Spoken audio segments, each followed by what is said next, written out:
સુરતમાં વસતા દિવ્યાંગ કનુભાઈ ટ્રેલરની ફૂટપાથથી પદ્મશ્રી એવોર્ડ સુધીની જીવન સંઘર્ષ ગાથા પર Kanubhai the great Gujarati film બની છે.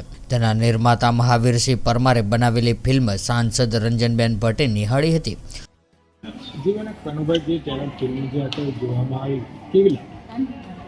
કનુભાઈ ધ ગ્રેટ સાચે કનુભાઈના જીવનમાંથી શીખવાને જાણવાની અને કનુભાઈની સાથે હીરો તરીકે કામ કરતા મિસ્ટર શ્રોફ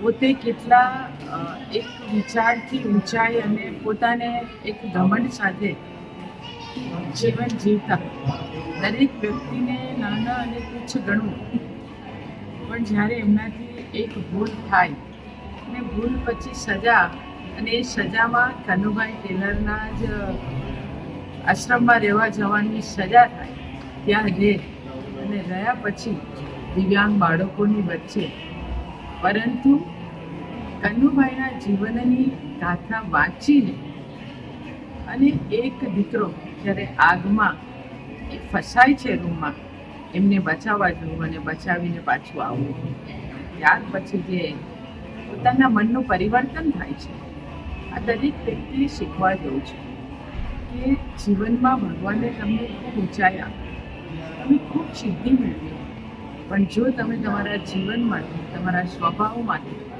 તમે ઘમંડ, અભિમાન એ જો સાથે રાખીને ચાલશો તો ક્યારેય એ સિદ્ધિને તમે ટકાવી નહીં શકો.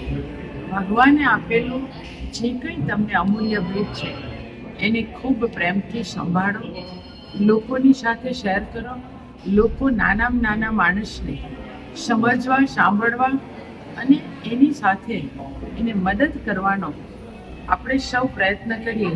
આ બધો જ વિચાર આ પિક્ચરમાં આપવામાં આવ્યો છે. ખરેખર કનુભાઈને અને અમારા મહેન્દ્રસિંહને ખૂબ અભિનંદન આપું છું. સમાજમાં દરેક વ્યક્તિએ પોતાના જીવનમાં કેવા પ્રેમ, નિર્મલ અને નર્વાસથી રહેવું જોઈએ, એ આ બોધપાઠ આ પિક્ચરમાં આપ્યો છે. લોકોને શું સંદેશો પામ્યો આ ફિલ્મને? આ ફિલ્મ જોવી જોઈએ દરેક વ્યક્તિએ. આપણી ગુજરાતી છે, આપણી માતૃભાષામાં બનાવેલી આ પિક્ચર છે અને આપણે આપણી માતૃભાષામાં બનાવેલું પિક્ચર, અને એ આપણું વડોદરામાંથી જ બનેલું પિક્ચર છે. તો વડોદરાવાસીએ તો એક પણ પરિવાર કે ઘર એવું ના હોવું જોઈએ કે જે પિક્ચર જોવા ના આવે.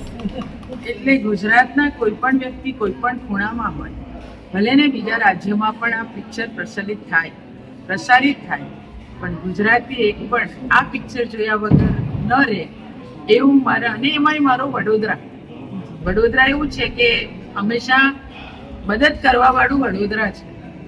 તો આ તો આપણા જીવનના બોધપાઠ લેવા માટેનું અને સાથે ખરેખર ખૂબ સમજવા જેવું પિક્ચર છે કે દિવ્યાંગ વ્યક્તિ શું ન કરી શકે સંઘર્ષ પછી પણ, અને એક હીરો બનેલો ભાઈ જે આસમાને ઉડતો હોય એ કનુભાઈના જીવન ચરિત્રનું વાંચીને એ પાછા જમીન પર આવી જાય. આ બંને સંદેશ આ પિક્ચરમાં છે. આપના માધ્યમથી દરેક લોકોને આ પિક્ચર જોવા માટે હું આમંત્રણ આપું છું. ધન્યવાદ. तो व्हाट्सएप, ट्विटर, फेसबुक, इंस्टा जहाँ भी आपका अकाउंट है, इसे शेयर बटन के द्वारा वहाँ पर शेयर करें.